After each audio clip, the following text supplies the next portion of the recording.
చిన్నయ్య స్వామి గారి ఆశ్రమానికి పిలుచుకున్నాడు. రామ పోయేస్తామని అక్కడికి పోయినప్పుడు కనుమ జరుగుతూ ఉంది పండగ.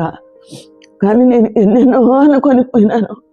అక్కడికి పోతే ఆ జనంలో నడచలేకుండా పోయినాను. ఎవరో పాపం పిల్లవాడు వచ్చి అమ్మ తీసుకోమ్మా, ఆవుకు పెట్టమ్మా అని ఇచ్చినారు. నన్ను పిలుచుకొని పోయి స్వామి గారి దగ్గర నిలబెట్టి స్వామి నా చేతిలో పుస్తకాలు పెట్టి ఆయన ఓపెనింగ్ చేసి అమ్మా ఏమమ్మా బాగుంటావా, ఎందుకమ్మా అట్లయిపోయినావంటే నాకు మాట్లాడేది కాదు.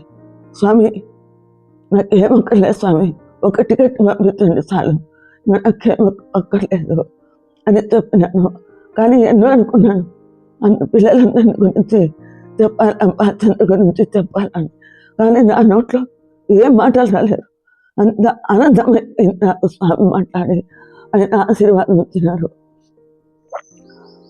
బాలచంద్ర అక్కడ భజన చెప్తా ఉంటే అందరూ భజన చేస్తుంటే స్వామి వారు కూడా తిరిగి చూస్తున్నారు. తర్వాత అంత జనం సైలెంట్గా భజన చెప్తా ఉన్నారు. ఆ గోవుల దగ్గరకు అంత స్వామివారితో తిరిగి అంత చేస్తే నాకు చాలా సంతోషమైంది. తినకున్నా కూడా తినేంత సంతోషం అయిపోయింది నాకు. స్వామి గారి దగ్గర నిలబడితే ఒక్క మాట రాలేదు నాకు. అంతకు నేనేం చెప్పగలను, అంతే చాలు స్వామి అని చెప్పలేను. అక్కడికి వచ్చిన తర్వాత మాకు స్వామి తర్వాత ఇంటర్వ్యూ ఇచ్చినారు. అక్కడి నుంచి చాలాసేపు కూర్చొని నాకు చేతగాక నేను బయటకు వచ్చినాను.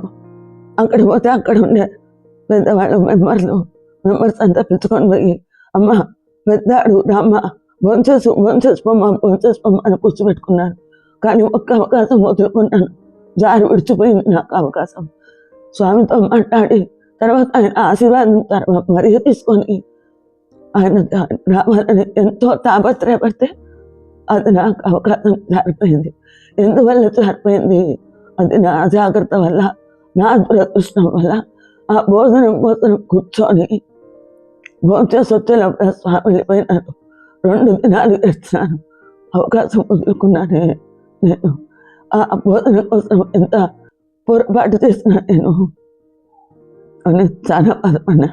మా భజన ఎందుకమ్మా బాధపడద్దు, ఫస్ట్ ఆశీర్వాదం ఏంది, నీకు స్వామి ప్రసాదం ఇచ్చినారు, పుస్తకం లేచేందుకు ఎందుకమ్మా బాధపడతావు, పోయి రావచ్చు కదా, నువ్వు ఎక్కడో కింద పడినావు అనుకొని భయపడినాను అని వాడు నాకు సమాధానం పరిస్తే వాడిని చూస్తే నాకు ఏడుపు వస్తుంది.